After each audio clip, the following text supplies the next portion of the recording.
And we welcome you inside the swamp on a rather muggy Halloween night. Happy Halloween, everybody. Florida Gators hope it's a happy Halloween, back at home and back in action for the first time in 3 weeks. They take on the Missouri Tigers, coming off 2 large victories in a row. Great to be with you, Mike Morgan, Hudson Mason, Taylor Davis, coming to you from the swamp on Halloween night. And for the Florida Gators, it's the first time they've been on the gridiron in 3 weeks. As if that's not unusual enough. You take a look at the timeline, you got to go back to the last game on October the 10th, the heartbreaking loss at Kyle Field in College Station, Texas. Then the news got worse. Multiple COVID tests would pause football activities. Games had to be rescheduled. Dan Mullen, the head coach, testing positive as well. And that would mean they'd go 2 weeks without football activities in Gainesville. So Hudson Mason, it's tough enough to go 3 weeks without a game, but to go 2 weeks without practice in preparation for a game, this is uncharted territory. Hey, Mike, in all my years of playing and watching football, I've never seen a scenario like what the Gators are fighting through right here. Not only did they not play for 2 weeks, like you said, they didn't practice, they didn't meet, they weren't in the building for 2 weeks. So the question becomes, how quickly can they knock off that rust and get back to the level of play that they were at 3 weeks ago? One guy who did not show any rust when he was playing is Kyle Trask, who's putting up record numbers so far. Absolutely record numbers, and he's playing the position at a high level. He's the X factor for how quickly this offense picks up where it left off. But Dan Mullen has peace of mind for how he's thrived, and because of how he's thrived in non-ideal scenarios like this before, last year versus Kentucky when Felipe Franks went down, and then 2 years ago right here in the swamp against this same exact Missouri team. 14 touchdowns, just 1 pick for Trask, the senior, in his 14th start tonight. Meanwhile, a redshirt freshman who a lot of people didn't even think would see action this year, Connor Basilak, making noise early on. Yeah, Connor had his coming out party a couple weeks ago in this game right here versus LSU. 400 passing yards in the air for 4 touchdowns, completing 70% of his passes. But Mike, he's got to play smart tonight more than he does heroically. He's got to have a plan versus the pressure like he did last week. He went 4 for 5 versus the blitz because Todd Grantham is exotic. He's complicated on 3rd down, and he's going to show this young quarterback a lot of different looks. He's got to know his answers and his hots and have a plan versus the pressure. Connor Basilak might be licking his chops to face this beleaguered Florida defense. And for more on that defense, even more short-handed than we thought, here's the 3rd member of our broadcast team, Taylor Davis. Yeah, guys, like you mentioned, Florida returns to gameplay for the first time since October 10th following this COVID-19 outbreak, but they're still dealing with the implications from that. Tonight, they will be without more than a dozen players, including starting defensive backs Marco Wilson, Sean Davis, and Donovan Steiner. They'll also be without kicker Evan McPherson. So really pivotal losses for this Florida team, specifically on the defensive side of the ball. Head coach Dan Mullen tells me the game plan has been adjusted based on personnel as well as handling endurance limitations after 2 weeks of no practice. Taylor, that is great stuff, but it is bad news for Florida fans. That is a defense beleaguered, surrendering 33 points a game already. We'll see how they come out with a number of changes in that secondary. As we'll get our first look at the Missouri offense and the freshman quarterback, Connor Basilak, out of Dayton, Ohio, just 2 hours from Lexington, Kentucky. It was UK that gave him his first scholarship offer, but he decided he wanted to go to Mizzou. He already had a relationship with the new head coach, Eli Drinkwitz, wanted to play in the SEC, and here he is making his mark already.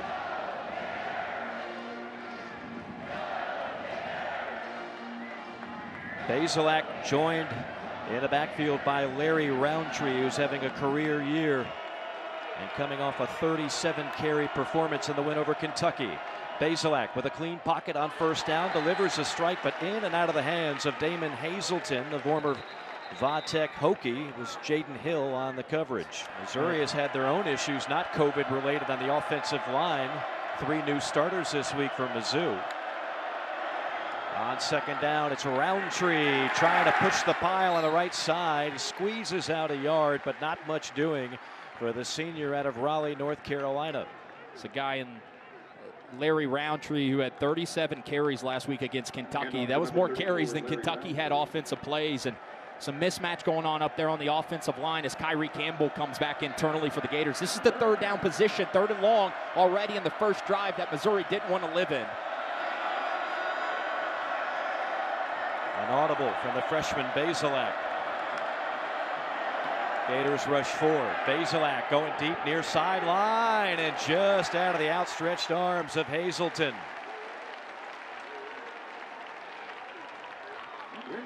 Well, you got one-on-one over there as Todd Grantham decided to bring a weak pressure to the boundary, and that's what Todd Grantham's going to do. He's not going to let you sit in the pocket and go through your progressions. And I talked about the young quarterback, Connor Basilak, having a plan. That's fine right there. He found the one-on-one matchup. He just missed it to one of the most comfortable receivers he has in his arsenal, Damon Hazelton. That still sends a message to the Gators defense that you're going to push the ball down the field even though you don't complete it. McInnes on to punt. And the shifty Kadarius Toney back to receive at the 21. All the shifting in the world not going to help him there as he's lassoed backwards for a loss. Dr. Pepper Fansville giving fans the keys to the game.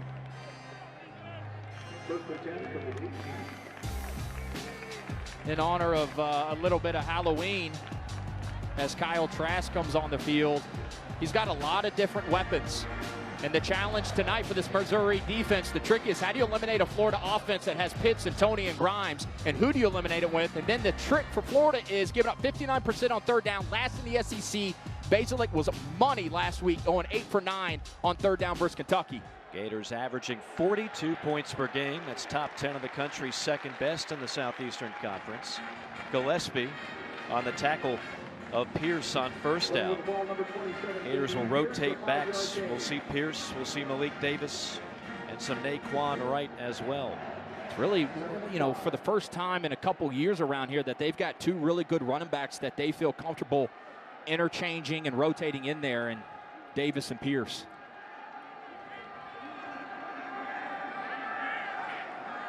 Trask on second down. From the pocket, wide open target at the 30. That's Davis out of the backfield, who is tripped up at the 45-yard line of Bazoo. Well, Dan Mullen loves free releasing his backs out of the backfield and getting them involved in the passing game. This was a big concept that worked for them against Texas A&M. Malik Davis on the wheel route up the sideline, and miscommunication in the secondary and the outside linebacker for Missouri not communicating that and passing it off. 9th reception of the season for Davis, who's had to stew on that late fourth quarter fumble that made the difference in the A&M game. Trask backpedaling, fires a strike on target, and that is Kyle Pitts, who is having an All-American season. Nick Bolton was in the face of Kyle Trask, who was still able to fire a dart to his tight end.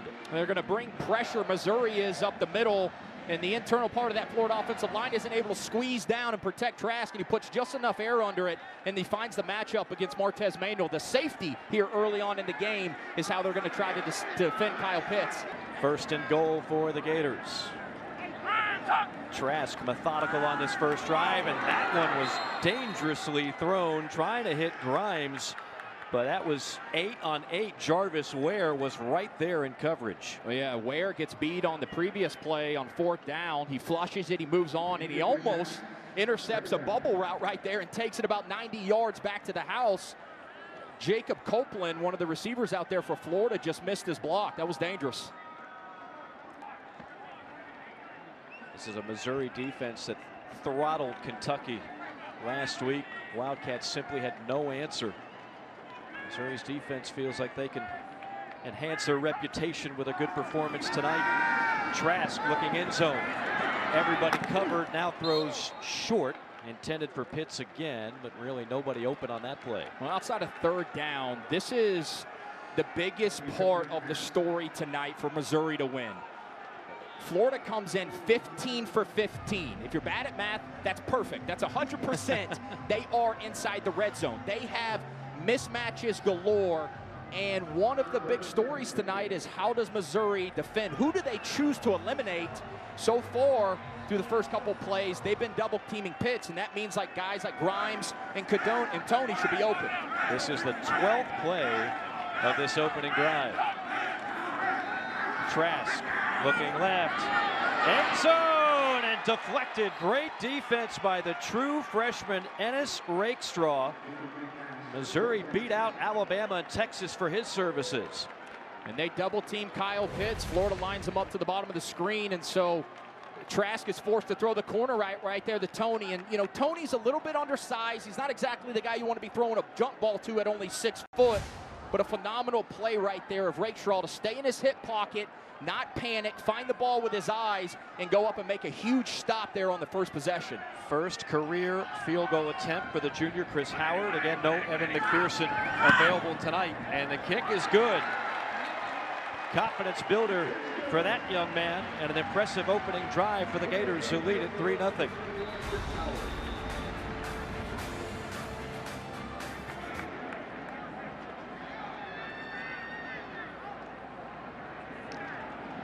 The Tiger faithful is Beatty. Returns the kickoff with penalty flags flying everywhere. Wrapped up at the 25-yard line and likely to be taken back. Go to the air on first down and hit the reliable Jalen Knox. Feels like he's been in Como for about 10 years.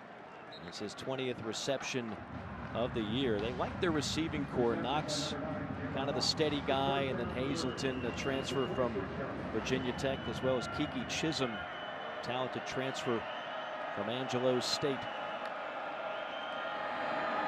Little razzle-dazzle reverse play. It's Knox, and Knox has some room down the sideline, past the 40, into plus territory and out of bounds.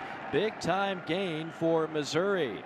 Well, Eli Drinkwitz loves the trick plays. He ran one against LSU, the flea flicker, and he ran one last week. But watch the quarterback here, Connor Basilak. Hand it off, go back, get involved, young man. Just get in the way there of Brenton Cox, and it allows Jalen Knox, the speedster, the guy they love using in the gadget package, to pick up a huge gain. Tyler Beatty in the game now, on the left of Basilak, who cocks and fires, completes it. Modest gain to the 16-yard line. That's Jalen Knox on the reception. Really a good mixture here by Eli Drinkwitz on the first couple possessions of run and pass, and mixing it up on first and second down as well. It's not all run on first down and pass on second down. I love how they're getting the ball out quick for Connor, really, as they have a couple guys, Javon Foster at right tackle, Dylan Spencer, a couple backups playing, taking pressure off that O-line. Eli Drinkwitz, who calls all the plays as the head coach and the offensive coordinator, dialing up a successful drive thus far here. And you mentioned how good Florida's been in the red zone. Missouri's been pretty good as well, 11 for 12 in the red zone. And this was the recipe last week. And as you see, Todd Grantham bringing in his third down nickel package, getting fresh bodies on the field. You know, Missouri last week, they had plays of 12 play drives, 13. They even had a 20-play drive, but they didn't get in the end zone. That's what it's going to take to beat Florida tonight. You can eat up that clock and hog that clock, but you got to turn it into 7 and not 3. Another one of those money downs for this Gator defense. Third down and 5. Basilak, pocket collapses, rolls out, and throws a one-hopper incomplete. Pressure getting to Basilak that time, and Missouri will try and settle for 3. Well, Basilak's eyes were in the right place as he was trying to find Barrett Bannister right there. And he says Barrett Bannister is the guy that I got the best chemistry with. It was just a quick 5-yard out route. And Elam was over there soft, playing soft. Really didn't have a chance to drive on the play and make a pick or an interception or batted ball. Not for sure why Connor didn't pull the trigger. His coach calls him Janikowski because of his stature, and that one is wide right for the kicker, Harrison Mevis. Just a chip shot, but that one never had a chance, so the Missouri drive stalls. No points. Gator ball when we come back.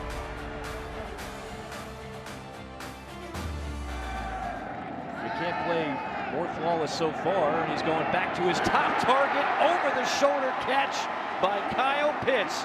Devin Nicholson was shadowing Kyle Pitts, but he still made the grab. Well, this is the conundrum defensively for Ryan Walters. This time they put a linebacker on him, Nicholson, and what a dime by Kyle Trask to Kyle Pitts, the Kyle connection, one of the best in the country. That's good defense. And as Dan Mullen told us this week, ball placement beats every type of coverage, just like it did on that throw. A 32-yard hookup, and the Gators are back in business in Missouri territory. On play action, Trask with time, dumps it down low to the back, Pierce. Pierce with a little wiggle. Pierce breaks a tackle, cutting back at the 20 and dragging defenders past the 15.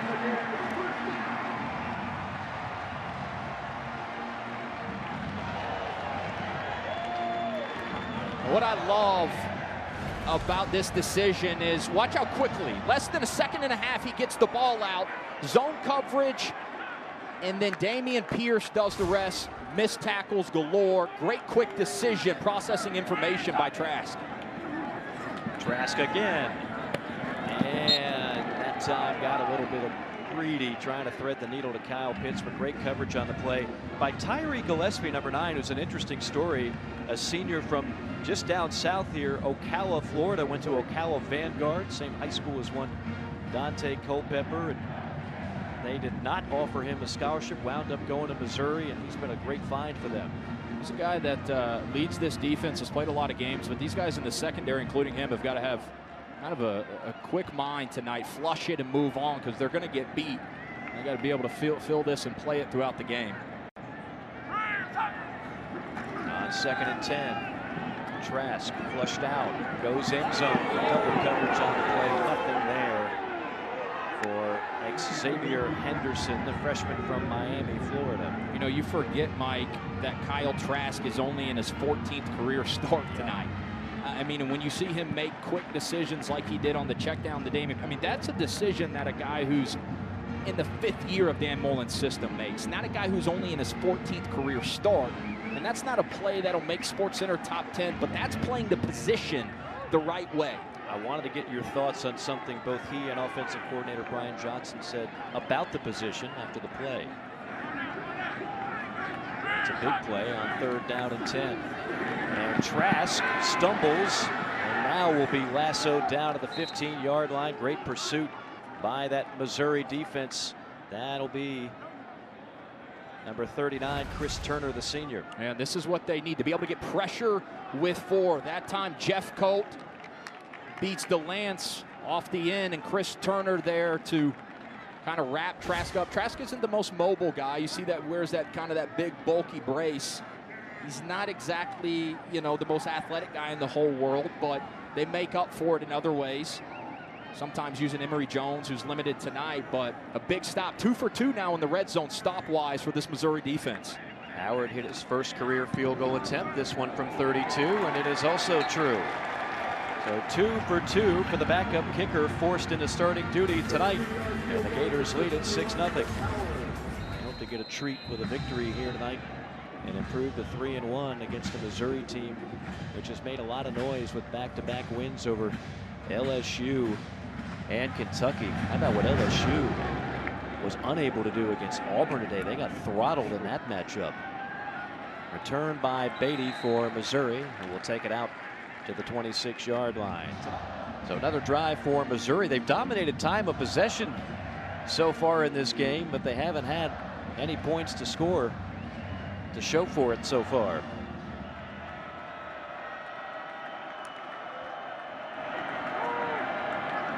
Basilak lasers one incomplete, and out to the 40 is Hazelton as we say hello to Taylor Davis. When I asked Missouri players how they would describe Connor Basilak, they said composed and aggressive. This is a guy that ran the triple option in high school, and he said it has made him very comfortable with contact. You'll see him step into the pocket a lot. He said he was under center, close to defenses. It's part of why he is not going to shy away from contact tonight. Yeah, he's not a guy that appears to get rattled. He's so stoic, almost emotionless when you watch him, and we had a chance to talk to him. Asked him if he'd ever been to the Swamp. He said, nope.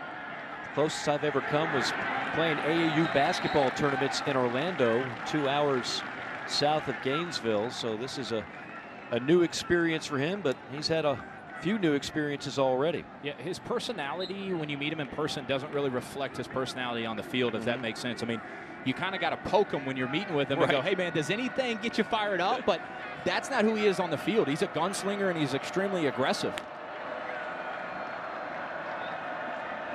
It's hard to play it cool and discreet when you light up the defending national champions the way he did against LSU. A lot of people fell in love with Connor Basilak after that game.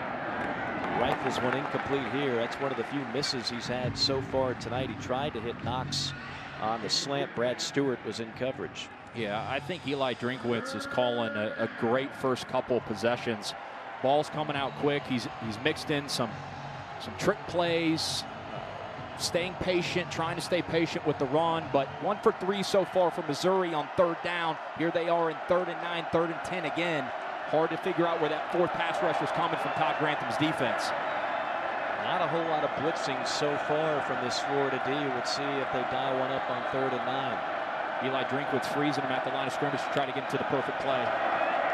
4-man rush. Basilak under hot pursuit, somehow gets out of it, and then will tiptoe out of bounds. Nobody open downfield. Brenton Cox and Marlon Dunlap seemingly had a sack, but Basilak pulled a Houdini act on him. Well, even though you didn't bring him down and get credit for the sack, this is a great sign.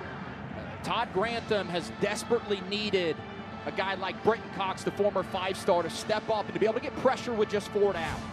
And this defense is missing and had to say goodbye to a stud at each level of the defense last year, specifically Jabari Zuniga. That's a great sign early on for that D-line. But will take a bounce, and a good bounce for Missouri down at around the 15-yard line. They're certainly on pace to get well more than that, maybe 7 in the first half.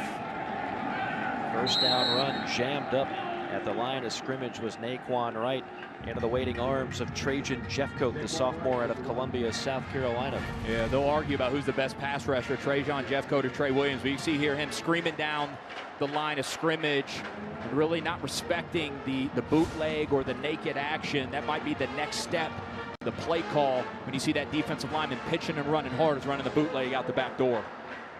A low-scoring first quarter. Gators 6, Mizzou nothing. Back from the swamp in a moment. Of course, Missouri is not a lifelong member of the SEC. Joined the conference back in 2012, but there is some history between these two schools predating that, including the 1966 Sugar Bowl when Missouri defeated the Florida Gators by a score of 20-18. Of course, the quarterback for the Gators back then, the All-American Steve Spurrier, who would go on to win a Heisman Trophy as a Gator. And you might notice those uniforms look a little bit different than normal. That's what they're wearing tonight, the throwback unis. Blue helmets. I like the look, pretty sharp. Trask has been sharp so far and completes that dime for a first down. Past the 41, out to Gamble, the tight end. Taylor Davis, what do you have? Steve Spurrier was asked about his favorite memories in these helmets, and he mentioned the 65 game against Florida State, down 17-16, came back to win 30-17. He was asked about the Sugar Bowl where he won MVP. He said, we lost. I'd rather forget that one. He's got plenty of good memories, both as a player and a coach, that is for sure. Trask, not the most mobile, but squeezes out about a yard before Devin Nicholson, the Mike linebacker, knocks him down to the turf. No, not the most mobile guy, and you know, I think a lot of Florida fans might thought coming into the year that there might be a package for Emory Jones. Emory Jones available tonight, but also not 100% healthy. And so usually you see a more athletic quarterback, Alex Smith, Dak Prescott. I think that they've been trying to get some other ways to run the ball. And on that point, Anthony Richardson, number 2 on the depth chart tonight. And the true freshman out of Gainesville, Florida. Eastside High School will run it out to the 49. Emory Jones ordinarily would be the number 2, but Dan Mullen telling us this week that Anthony Richardson was going to be the number 2 in this game. It's the dulcet cadence of Hudson Mason that you hear. I'm Mike Morgan, Taylor Davis on the sideline. 3rd and 6 for the Gators. Blitz coming from Mizzou. Trask hit as he throws, and that was going to be picked up at the 40. That's Jarvis Ware streaking down the sideline. Ware with a convoy breaks a tackle, spins, and he's in the end zone. A touchdown for Mizzou.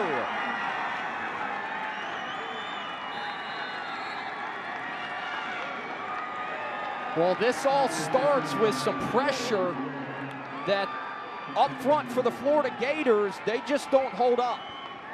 And Kyle Trask's arm gets hit. And you'll see here comes Nick Bolton, gets his arm on the hand of Kyle Trask.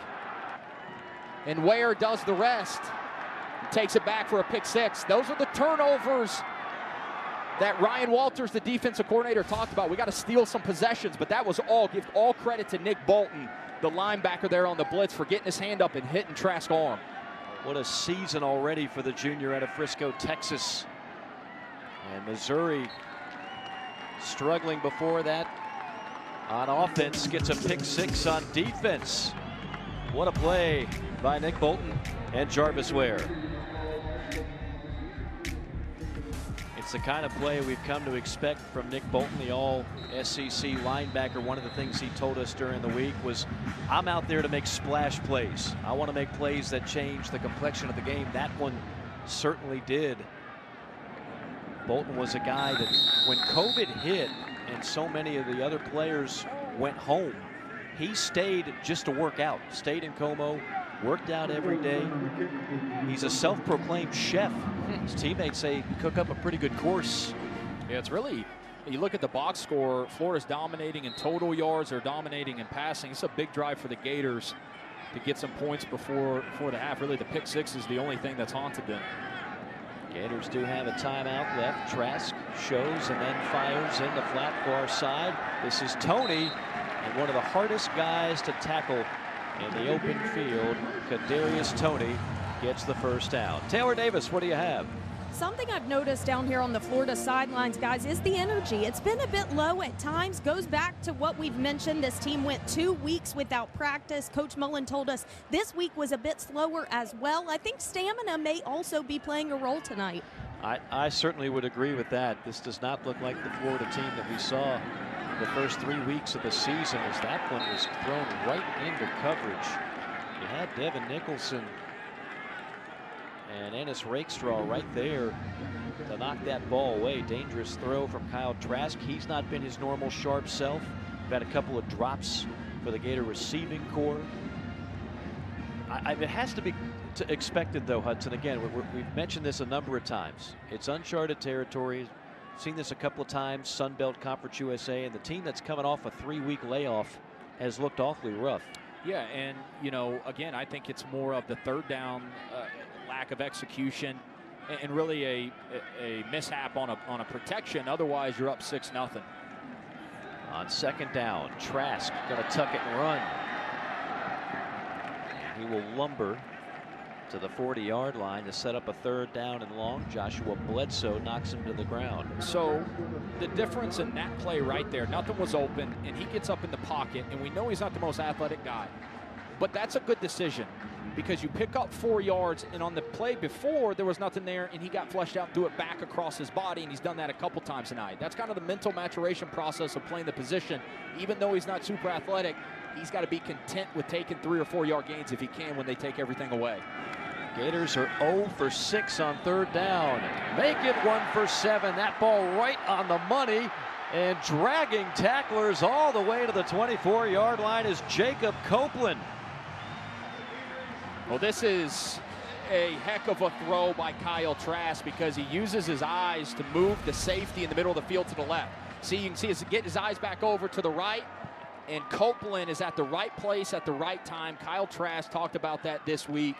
The reason he can let it rip unconsciously sometimes is because he has spent so many hours with this receiving core in the offseason, and they don't break his trust. Mike, I used to have a receivers coach who said, and he would tell the receivers all the time, be where you're supposed to be, when you're supposed to be there, and don't break their trust. And that's the thing. If you break, all it takes is one time to break a quarterback's trust, and Kyle Trask might not make that throw and pull the trigger just like he did. But they haven't, and they've been throughout the season where they need to be on time. It's only the 5th grab of the year for Copeland, a sophomore from Pensacola. It goes for 36 yards, one of the bigger plays of the night for a Gator offense that has had its most quiet half of the season. Sitting on just 6 points with 2 minutes and change to go in the first half.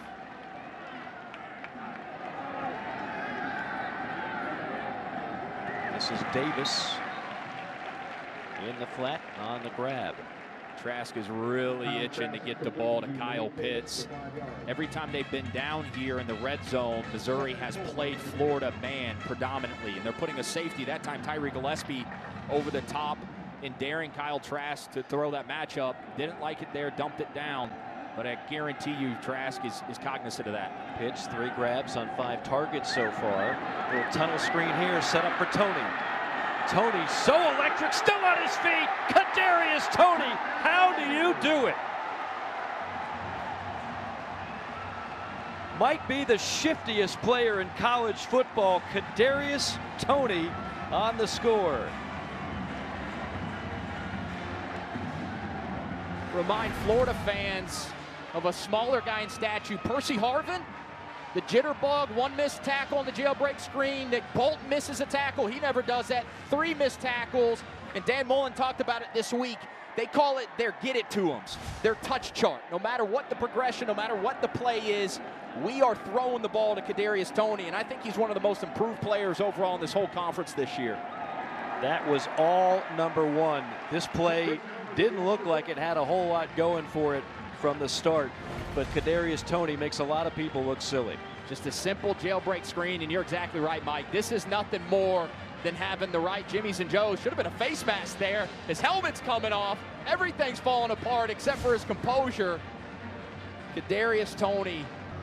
And not only sparked a little life into this Gator offense, sparked a little life into the swamp. Kind of quiet here tonight. Obviously, everybody is restricted in terms of attendance. They can seat about 18,000 tonight. We were told there were still a few thousand tickets available. It has not been even during COVID. This has not been your typical atmosphere here in the swamp. A little bit of something to cheer about.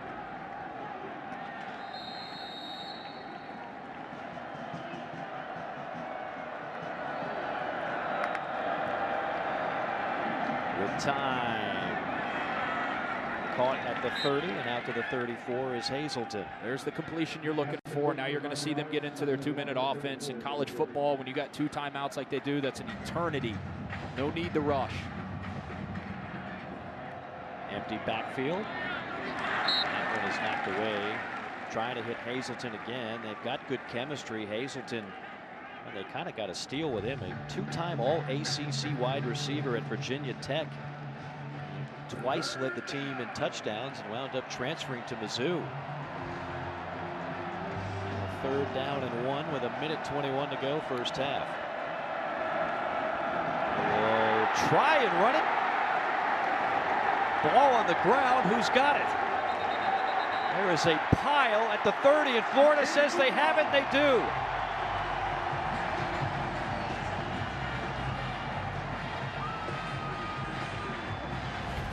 Well, Connor Basilak and Tyler Beatty are not on the same page. And it's all because of Zachary Carter, number 17 right there. He's going to get and should get credit for the disruption of the play. See Zachary Carter right here.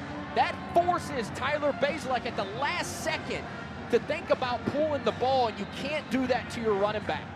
The mesh there is really screwed up because at the last second, Tyler Beatty is feeling that ball pulled out of his belly, and he's thinking that he should be giving the ball off. Give credit there to Zachary Carter, who's kind of been playing out of position all year with the absence of Kyrie Campbell. This is a huge turnover in a short field here for this Florida offense. Brenton Cox gets the fumble recovery after a big play on the previous drive.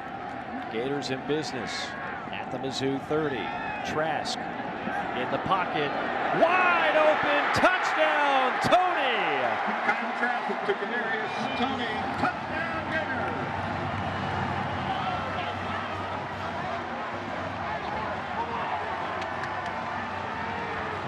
Back-to-back touchdowns for Kadarius Toney. That one from 30 yards out.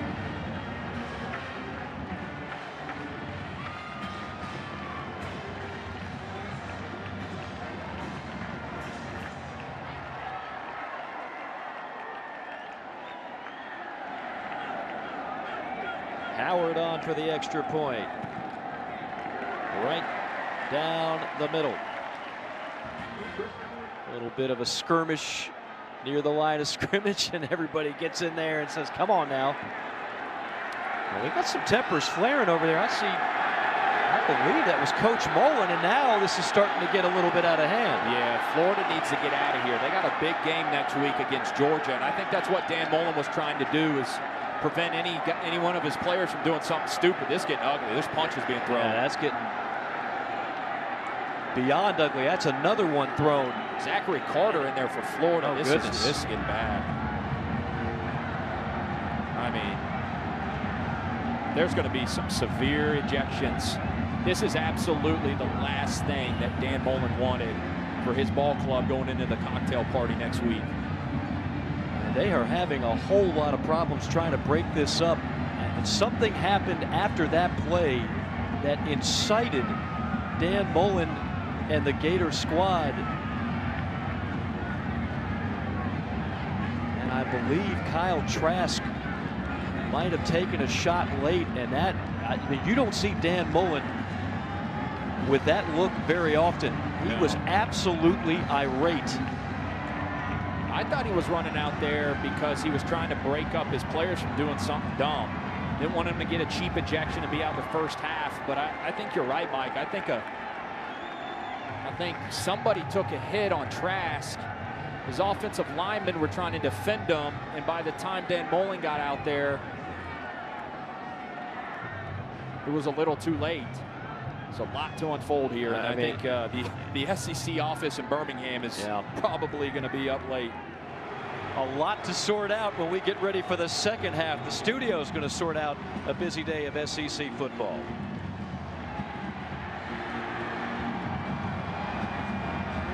And it looked like kind of a meaningless Hail Mary at the end of the half was going to send everybody to the locker room and get everybody ready for the second half. And that's when all kinds of fireworks broke out here in Gainesville. What appeared to be a late hit on Kyle Trask by Trajan Jeffcoat ignited Dan Mullen and the Gators sideline. There's the hit. And then the fallout afterward. Dan Mullen made a beeline right for the referee, David Smith, obviously wanting a penalty, and then players started barking, and then punches were thrown. 3 players had been ejected, and that's just for now. Of course, this will all be reviewed in Birmingham by the SEC offices, but the kind of thing you hate to see, Hudson Mason, for obvious reasons. Yeah, then let's start with the hit, because that's what started this. Obviously, Dan Mullen going out there opened the floodgates, and there may be some repercussions coming for him as well. But the winner in all of this is Georgia, because Georgia plays next week against Florida, and there's going to be multiple suspensions, and then Georgia plays Missouri in a couple weeks. I didn't think the hit was dirty. I thought it warranted an ejection and a 15-yard penalty, but I didn't think it was dirty. Well, for more on what the penalty spells and what the aftermath equates to, let's check in with Taylor Davis. Well, guys, quite an exciting end to that one. I've been running all around during halftime trying to get quotes from both coaches. Dan Mullen, of course, animated. He said he heard that there had been a, quote, cheap shot on his quarterback, Kyle Trask. So he went out onto the field to look into it. He said from there, mayhem broke out. He was just trying to get his guys off the field. He said, we have far too much to be playing for, to be partaking in situations like that. Coach Drinkwitz echoed that. He said, it's very ugly how it ended. That's never how this should be handled. As far as on the field play, though, both coaches feel like there are substantial adjustments that could be made in this second half. For Florida, Dan Mullen wants to see more red zone touchdowns. He said our defense needs to continue to make stops, make it difficult for this Missouri team, and Drinkwitz wants to see his wide receivers clean up the drops and stop giving away opportunities. Taylor, great stuff on both ends. Having Taylor Davis work a little overtime right before the end of the first half, trying to get you up to speed on everything that just happened. And we'll tell you who the ejections are again in just a moment as Kyle Pitts racks up another reception. That's his 4th of the night. And take a look at our Zaxby's first half stats. And I think the thing that stands out to me, Hud, is basically we talked so much about Florida's inability to get off the field on 3rd down. Well, they held Missouri to 1 for 8. Yeah, it's really been an atrocious showing on 3rd down for both teams. More surprising for offensively for the Gators. They've been really good, but outside of the pick 6 for the Missouri Tigers, they haven't been much for them at all. Pierce stacked up near the line of scrimmage. Now we have 3 ejections to tell you about, and 2 of them are starters. Trey Williams, a starting defensive lineman, basically the best pass rusher for Mizzou. Zachary Carter, defensive lineman for Florida. Antoine Powell is a reserve linebacker, but Williams and Carter certainly will be missed, not only for the rest of this game, but who knows what the future holds. Look at Kyle Trask showing a little bit of speed into plus territory and inside the 40-yard line. This is a part of the Florida offense. If they want to take that next step offensively, it's getting the run game involved with the quarterback. Quarterback power here. Great kick out block by the running back. Guard wraps around and go, big boy. 240 pounds with a knee brace on. He'll take it. You know, those are the kind of play calls you saw Dan Mullen use with guys like Dak Prescott at Mississippi State. Of course, Felipe Franks here at Florida, but you don't see a whole lot of that with Kyle Trask. Out of the shotgun here, Trask on 1st and 10. They'll go back to the ground. And diving ahead for about 5 is Pierce. Gillespie tripped him up, the senior out of Ocala, Florida. This feels like a huge moment in the game for this Missouri defense, doesn't it? I mean, not only did you just lose your best pass rusher in Trey Williams, but all the momentum late in the first half was stolen by Florida. They got a couple quick touchdowns, and it really feels like they got to find a way to force Florida to kick a field goal. They've been really good at, as Florida's gotten down to the red zone, Missouri's defense has been stiff. You mentioned it was Williams on the ejection. I'm glad you cleaned that up. It was Jeffcoat on the hit. And that is the play that did not draw a penalty, believe it or not. And that is the play, of course, that got everybody riled up near the end of the half. Yeah, and I think, you know, Coach Mullen, I don't want to speak for himself, but it made it worse by him going out there, right? Because as an offensive lineman, I've been there. Like, you're going to protect your quarterback, right? And so it's one thing for your offensive line, but when your coach then goes out there and gets involved and then he's talking trash, then it kind of escalates things and it pours really gasoline on the fire. Well, here's another one of those 3rd downs, which has stymied both offenses tonight. A 3rd and 3 for Florida. And again, the Gators do not have their starting kicker, Evan McPherson. He's out for tonight's game. Trask rolling out. Everybody covered, and he'll have to just absorb another hit at about the 31-yard line. Nick Bolton, who continues his great performance this year, fresh off an SEC Defensive Player of the Week performance. So they're right there on the threshold of really not having McPherson. This would usually be a kick for him that Dan Mullen would say, yeah, we're taking it, go. We're kicking a field goal, 100% confidence. But without him here on 4th and 1, this is 100% the right decision to go for it. And really that decision set up by Kyle Trask deciding to tuck it and pick up a few more yards instead of throwing the ball away. Pierce the lone back. And instead it's going to be Trask. And look at Kyle Trask, fleet of foot. Who is this guy? Kyle Trask came into this game with just 28 rushing yards on the season. Now check out the Dameon Pierce right here, the block right there, going down low on Trajan Jeffcoat. That's the 2nd big kick-out block that he's had on the quarterback power read that's led to a gash for Kyle Trask.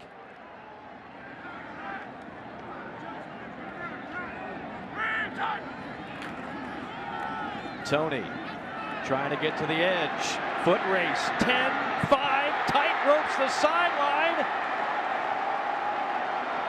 Touchdown! The hat trick for Kadarius Toney.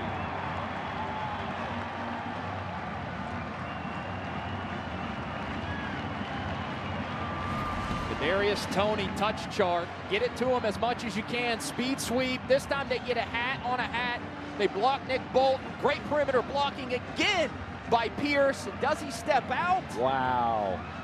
Looks like he tiptoes right there on the sideline and gets in for his 3rd touchdown. Question is, did that right foot? I don't think it did, Mike. I think he kept the right and left foot in. I think he somehow half football player, half ballerina. Yeah, I don't know. that was a move that a ballerina would be proud of. And this is a game Kadarius Toney has been proud of. 3 touchdowns for the senior out of Mobile, Alabama. Simply very few players that can make people miss in the open field the way that man Kadarius Toney does for the Florida Gators. Hut. I mean, he's a special player to watch. He is slippery. He is hard to tackle. I mean, and you can utilize him in the slot. You can utilize him on special teams. I mean, you can see right there for the first 3 games of the year, he was already playing really well, and he's almost eclipsed his season total of touchdowns just tonight. Dan Mullen has found a trinket in Kadarius Toney that I think he's going to be pretty excited finding ways to use throughout the rest of the season. And 4 touchdowns coming into tonight's game. 3 already so far today as Beatty tiptoes out of bounds at the 27-yard line. Missouri struggling on offense tonight. That Gator defense, which has had 3 weeks to try to correct some issues that plagued them for the first 3 games of the year, has been awfully salty tonight, and it will continue here with a sack. T.J. Slayton, the senior, by way of Fort Lauderdale, Florida. Well, Florida's defense came into this game, their sack leader only had a sack and a half, and Slayton right there just pushing through a double team, pushing the pocket up. And what that does for a pocket, Mike, when you've got outside guys like Brenton Cox that are getting pressure, the quarterback feels like the only way he has to go is up in the pocket. And so when you've got outside pressure plus pressure coming up within, that is the recipe for a havoc pocket. Throw out in the flat. Positive yardage for Roundtree. It's Burney on the stop for Florida. This Missouri offense has really struggled tonight. Basilak 12 for 21, 83 yards thus far. Roundtree, who was coming off a career game last week, 10 carries, 24 yards. They have just not been able to get into much of a rhythm tonight. And again, the only points came on a pick 6 by the defense. Not at all. And then you get into this, third and Grantham is what I call it, where it's miserable for a quarterback to live because it's so hard to figure out where he's bringing pressure from. Missouri just 1 for 9 on 3rd down. Basilak again, heavy pressure, and goes down for another sack. Jeremiah Moon.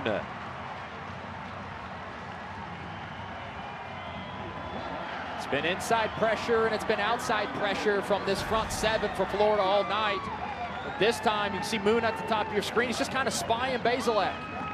And Connor tries to step up in the pocket and he's just not athletic enough to run away from a Jeremiah Moon, 6'5", 250.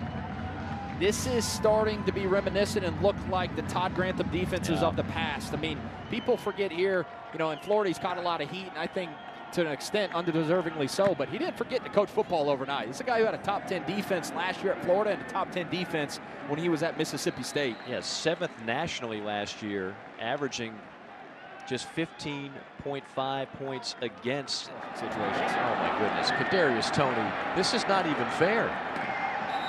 I mean, it's like playing with Bo Jackson on Super Tecmo Bowl. It's just the cuts and the reversing field is unbelievable. It's like when we did have the NCAA video game and you would create a player. You would create a player. The real day version would be Kadarius Toney. I mean, his athleticism is a 99. His juke is a 99. His speed is a 99. You can't get playmakers the ball enough, and he is one of the most premier playmakers in the SEC. It looked like a loss and then turned out to be a gain of 9. Back to the ground, Naquan Wright. And Wright finding some extra yardage past the 35. You start to wonder now, does the Missouri defense become a little bit fatigued? Yeah, and I think that's actually what's happened to Florida's defense so much this year is there really is something when your defense, or excuse me, your offense is playing really well. Obviously for Missouri, that's not the case, but your defense spends a lot of time on the field and you're snapping the ball a lot. I mean, Dan Mullen said we got to get our snap count up from about the 60s into the 70s and 80s to wear out opposing defenses. Trask looking. And goes underneath. There's Kyle Pitts, and Pitts will have a first down. Kyle Pitts with his 4th reception of the night.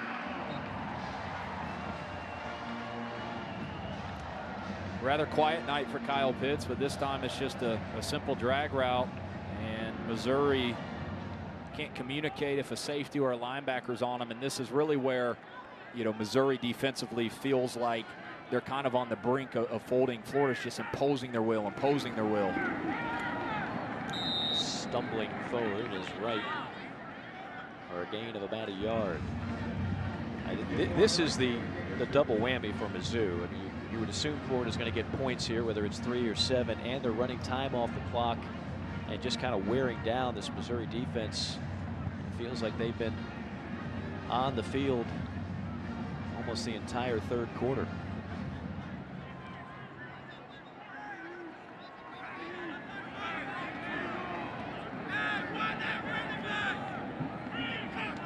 Gators going heavy.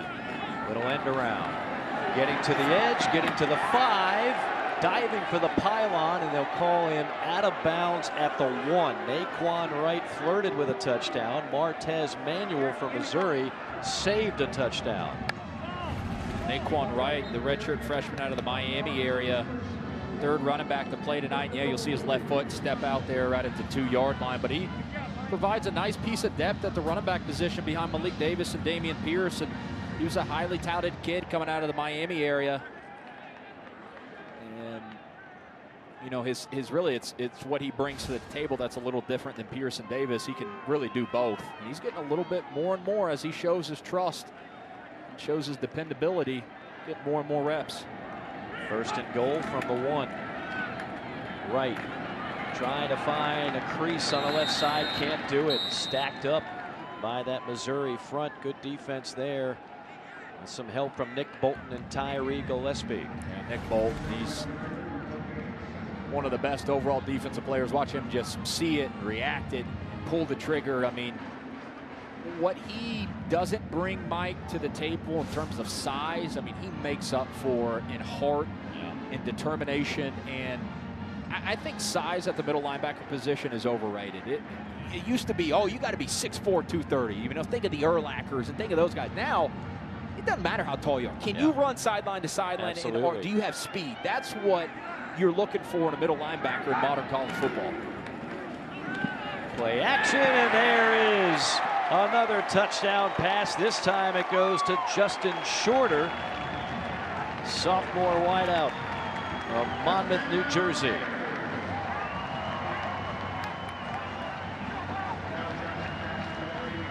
Well, this is a bust on the Missouri defense. A pretty easy play that should have been communicated and passed off in man coverage, and flash fake the backfield to the back, and it's really a pick play where the outside receiver kind of runs in and just gets in the way. Can't say pick in college football, but get in the way route by the outside receiver, and it's being more and more used in the red zone when teams play man coverage.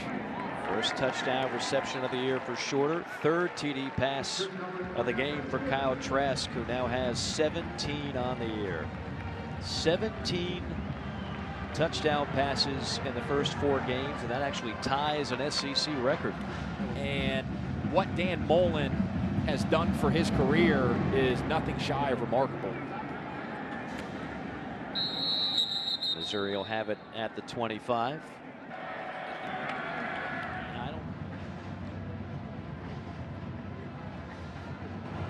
That's the end of the third quarter. A third quarter dominated by the Gators. The final 15 from Gainesville coming your way. What has become tradition in Gainesville at the end of the third quarter, not only to play We Are the Boys from Old Florida, but a little Tom Petty, I Won't Back Down. Tom Petty, a Gainesville native. A lot of people were wondering if this Gator defense would back down after being the source of a lot of criticism over the last 3 weeks. They have absolutely stifled this Missouri offense. The 7 points you see on the scoreboard for Missouri came via a pick 6 back in the first half. Offensively, no points and 122 total yards, 1 for 10 on third down. So give credit where it's due. This Gator defense has bounced back in a big way tonight. Yeah, the game really took a turn for the bad for Missouri right there at the end of the second quarter. 4 minutes left, a missed fumble between Beatty and Basilak. And again, not a whole lot of running room for Missouri on the ground, whether it's Beatty or Roundtree. You can't find the crease. No, that's been the biggest difference is Florida's run game tonight compared to the first 3 weeks. It's Cox, it's Slayton, it's the emergence of Campbell and the welcoming back of Campbell. Face mask on the defense. Number 1, 15-yard penalty from the previous spot. Automatic first down.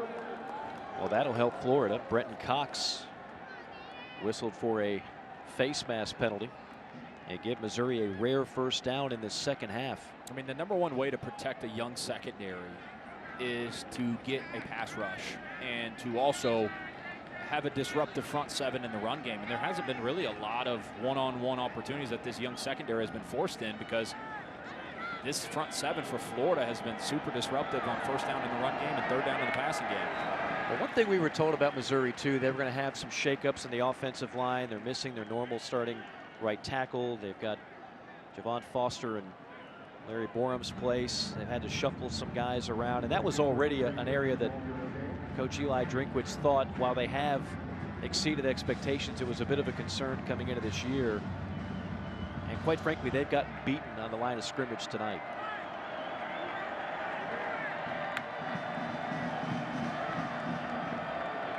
With time, misses that one complete, and out to the 20-yard line.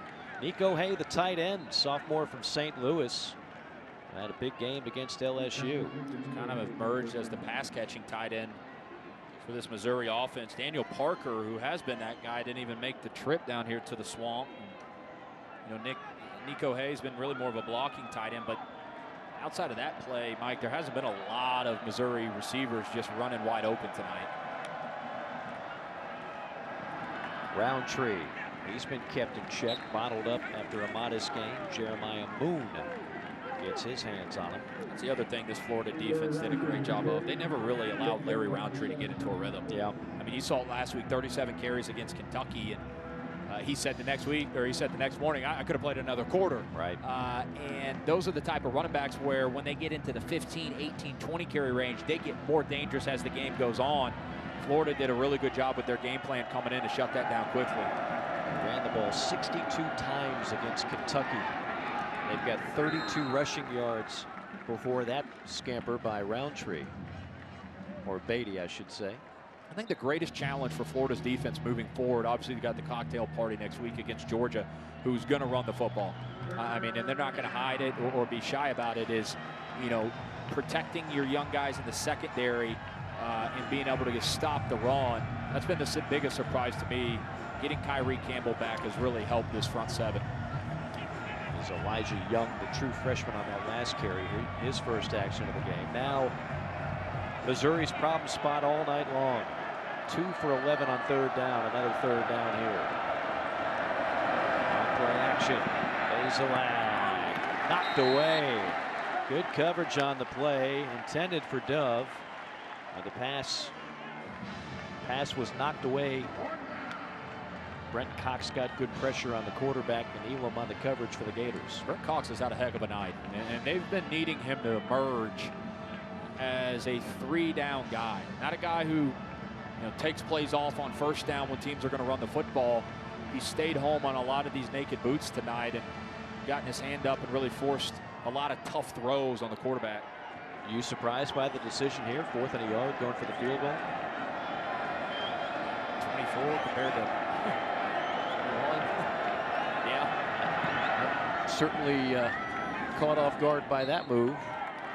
But Missouri's offense does produce its first points of the night. 34-10 our score. Dari, thank you much. It is so Gus Malzahn and Auburn, after everybody's down on Auburn, to go ahead when everybody was so high on LSU. Tigers to blow out LSU at Jordan-Hare Stadium today. I mean, that is a microcosm of what we've seen now for a number of years on the Plains. I think Kyle Trask and company really dominated this game late second quarter on. Darius Toney with 3 touchdowns, and Trask with 3 touchdown passes in this game. We had some fireworks at the end of the half, which no doubt everybody will be waiting to find out what that'll mean for the following week. I tell you what, who was perhaps the biggest benefactor of that whole melee was Georgia. Yeah. Because Georgia plays Florida next week. Missouri has a bye, and guess who they play in 2 weeks? Yeah. Georgia.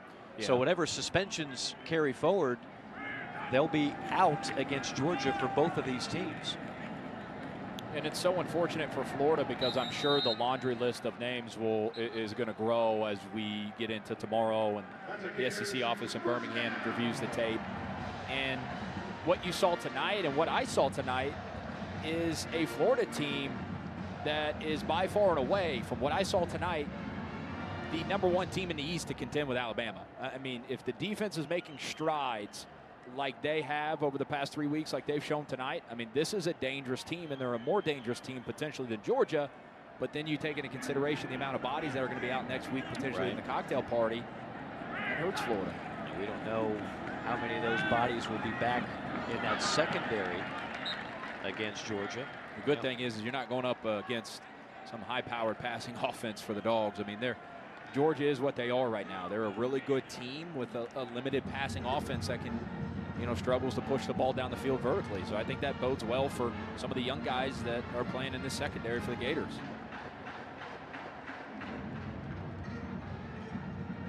One thing that has not been a surprise this year is the two most dominating teams in the East, as expected, have been Florida and Georgia, and I don't think that's going to change anytime soon.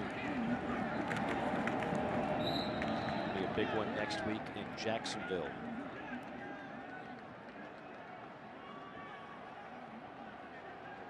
Regardless what happens here in the final 8 minutes plus at Gainesville, I think Missouri fans are still very optimistic about the future. They feel like they've got their guy in Eli Drinkwitz. They've got their quarterback in Basilak. They've got some players on defense to build around.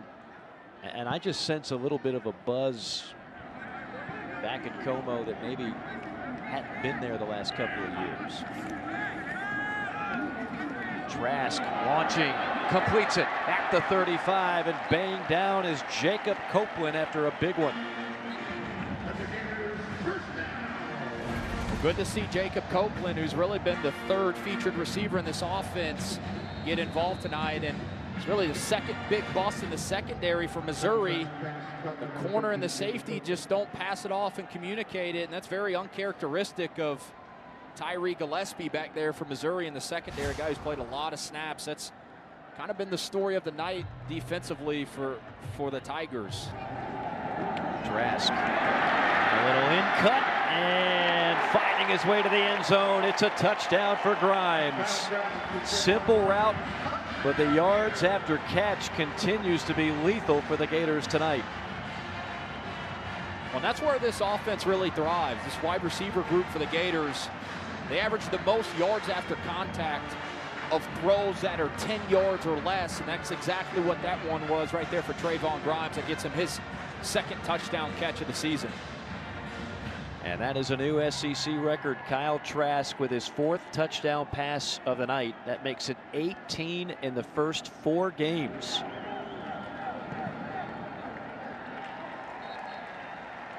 Gator offense continues to click. Pick your poison. Tony, Grimes, Kyle Trask, Kyle Pitts. A whole lot of weaponry for Dan Mullen and the Gators. The Gators offense looked a little rusty after the long layoff in the first quarter, but then got hot and continued to flourish here in the second half. There's a lot of questions about how Florida would look after a 3-week layoff, which included 13 days without any football activity, which is unheard of in any level of football for that matter. But whatever Russ showed early on in this game offensively was quickly taken off. Got some WD-40 down there and got the offense cranked up again.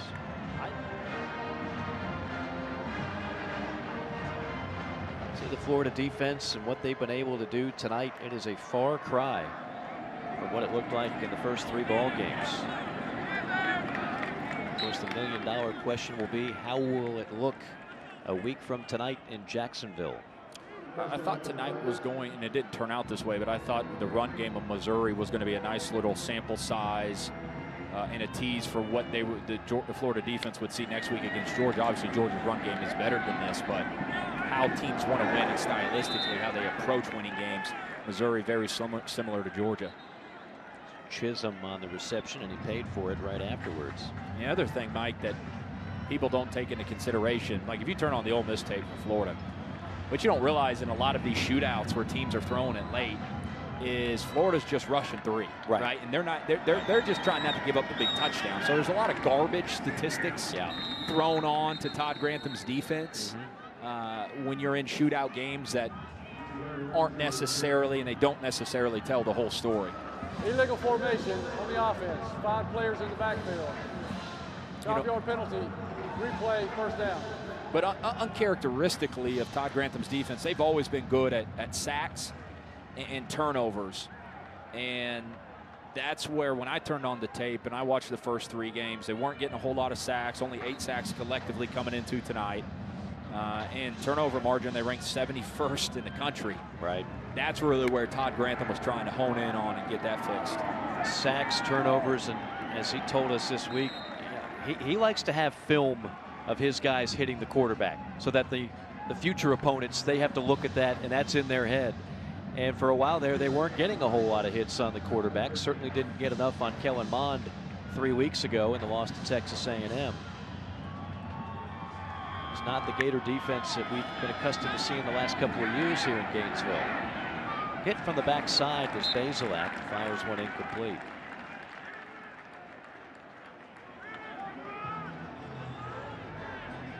You know, for all the talk about 2020 being the year of unpredictability,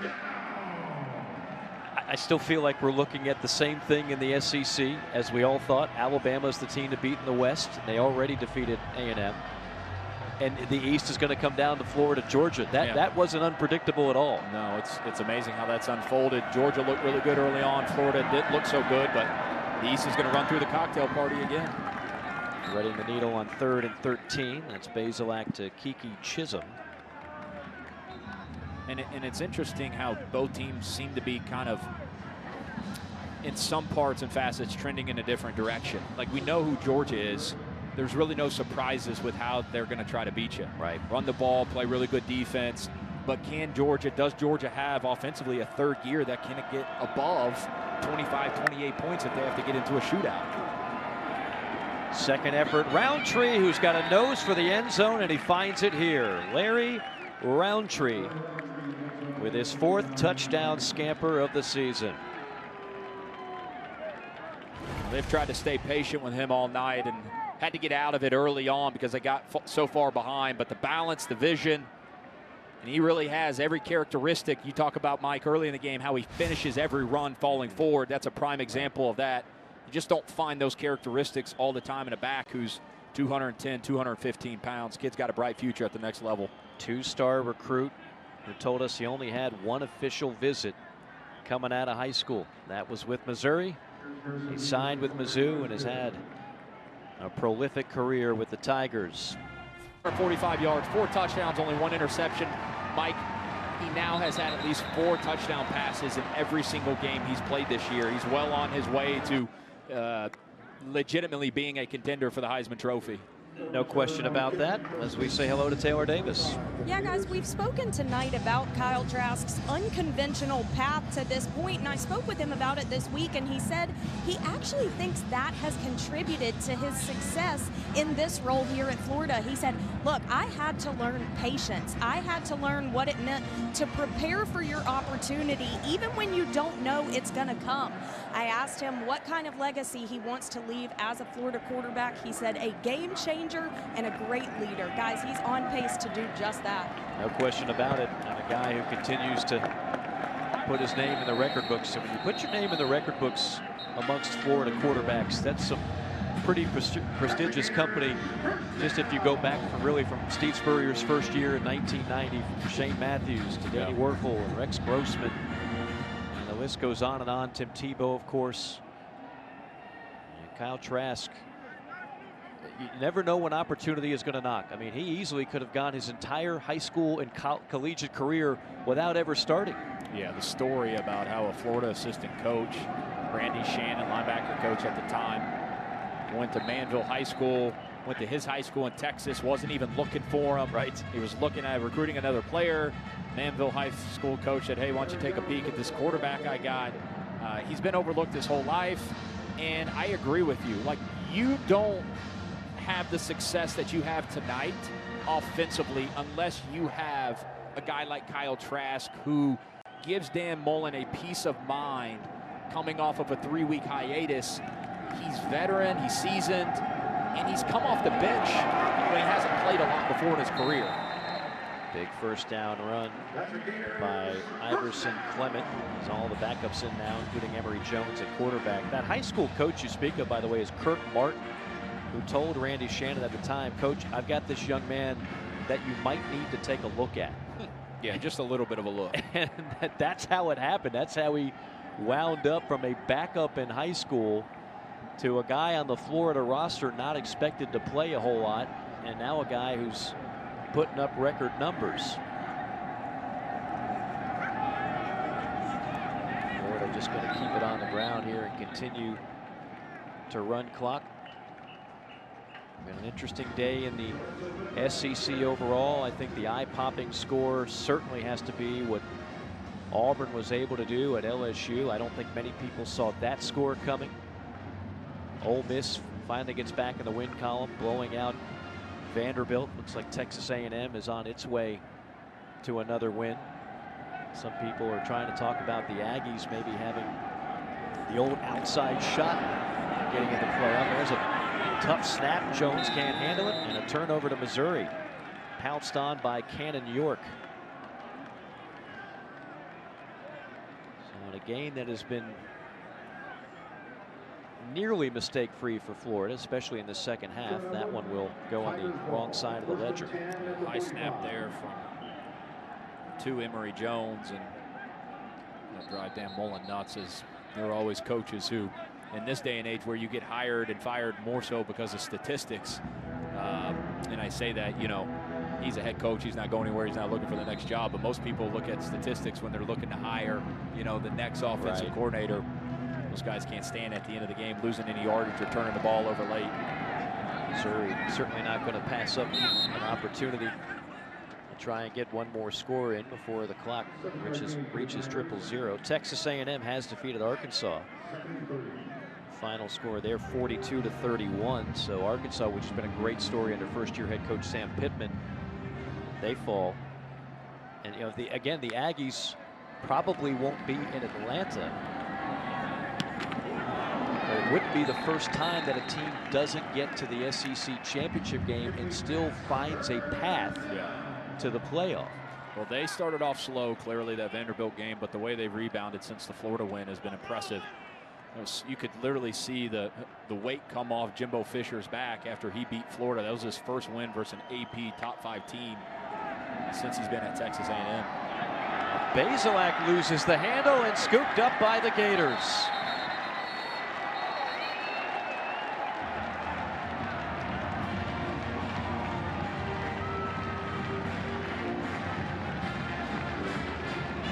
Jalen Lee forcing the fumble.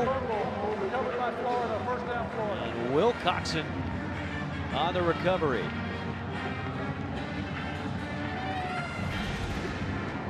Again, it's edge pressure for the Gators. Connor Basilak steps up, and defensive lineman interior for Florida just puts his big paw right on the ball. That was just a sneaky poke of the ball by Jalen Lee, who was engaged in a block, but still managed to knock it loose. And the Gators will be able to run the clock out here with a knee and improve to 3-1 on the year. Florida came in dropping 4 out of the last 7 to Mizzou. Nobody thought this game would be easy. It did not start off well for the Gators. A pick 6, a couple of drives that stalled, that could have ended in touchdowns, ended in field goals, but when they needed to turn it on, the combination of Kyle Trask, Kyle Pitts, and Kadarius Toney. 3 touchdowns for Toney, 4 for Trask, and Dan Mullen and company will gladly take home a win and get ready for what becomes one of the biggest games of the year in the Southeastern Conference. Florida, Georgia, next Saturday in Jacksonville. The East runs through the cocktail party yet again, my friend. Well, we all wondered how Florida would look. 3 weeks between games, 2 weeks of absolutely no football activity whatsoever. Uncharted territory, to say the least. It looked a little rusty early, but then they seemed to find their game, polished it up well from the second quarter on. 345 yards and 4 touchdown passes for that man, Kyle Trask. The Gators rack up 514 total yards en route to a victory over Mizzou. 41-17, your final score here from the Swamp on a Halloween night with a full moon outside. Standing by with Coach Dan Mullen, here's Taylor Davis. Well, Coach, the lead up to this game was not exactly normal. Aspects of the game were not exactly normal, but how would you assess your team's return to gameplay? It was solid. I thought, you know, You look at it offensively, I thought we were a little rusty at times. You look at our red zone offense in the first half, third down conversions, you know, that you just showed a little rust up front. You know, I mean, we half our offensive line didn't practice until Wednesday, had a lot of guys out. Defensively, I thought we did a heck of a job. Give up 10 points, you know, I mean, really 3. You know, 7 of those at the very end in cleanup time, and the offense are a pick 6. So the defensive guys really responded. You know, I think, you know, they've been taking some heat from a lot of people, not from inside our building, but from outside our building. We knew what we could do. We had to clean some things up, and we played really well defensively tonight. And you told me pregame the limitations that you were dealing with on the defensive side of the ball. So what kind of confidence does it give you to see this response tonight? Well, it's good, but we gotta build off of this. Hopefully, you know, I would love to see what type of defense we could be if we played with an entire defense. You know, I don't think we've come close to playing with an entire defense in a game yet this year. So I'd love to see what we could be if we got the entire defense out there at one time. But no, I think this will you know, build some confidence going into next week, coming off of what we had to deal with, and hopefully now we can move forward. That's a representation of 2020 for sure. Coach, I have to ask you about the way the first half ended. Obviously, emotions were high. What led to that? Well, I think obviously it's tense. You know, from my understanding, our guys thought they took a late hit at our quarterback. They're going to protect him. You know what I mean? That's their guy. And, you know, I think they were going to protect him. I think both sides were trying to get people off the field, but everybody was a little edgy and probably went a little too far with it. I know we were trying to get our guys off the field in the middle of it all. The coaching staff were trying to get the officials in the middle to get them off. But you know, I mean, it is what it is, an emotional game sometimes. You know, I don't condone it. I'm not real pleased about how it all played out, obviously. But you know what? Hey, I think the great thing, if you look at both teams, how they played the second half. You know what I mean? Is, hey, at halftime, I think you know, I give Eli a great job, and you know, we got down, and both teams calmed immediately down, go back and play some football, and both teams did that, and that's a real credit to Mizzou and their coaching staff, our coaching staff. Of, you know what? I mean, it wasn't what we want at halftime, but we cleaned it up. Coach, you told me at halftime this team has a lot to play for. That remains true this week as you prepare for the all-important game against Georgia. What will you take away from this win into this week's preparation? Well, you know what? We're going to take away a win. And we're going to take away that after not practicing for 2 weeks, being really limited to even practice this week, we came out here and we battled our way to a win. And hopefully, you know, that'll get us a little more normalcy this week. I know it's a crazy schedule this week again, but hopefully a little normalcy at some point. Thank you so much, Coach. Congrats. Thank you. Go Gators. Taylor, great stuff. 41-17, the final score. The Gators defeat Mizzou. Kyle Trask, outstanding tonight with 4 touchdown passes, and Florida improves with the victory. Once again, for Taylor Davis, Hudson Mason, our entire SEC Network crew, Mike Morgan saying good night from Gainesville.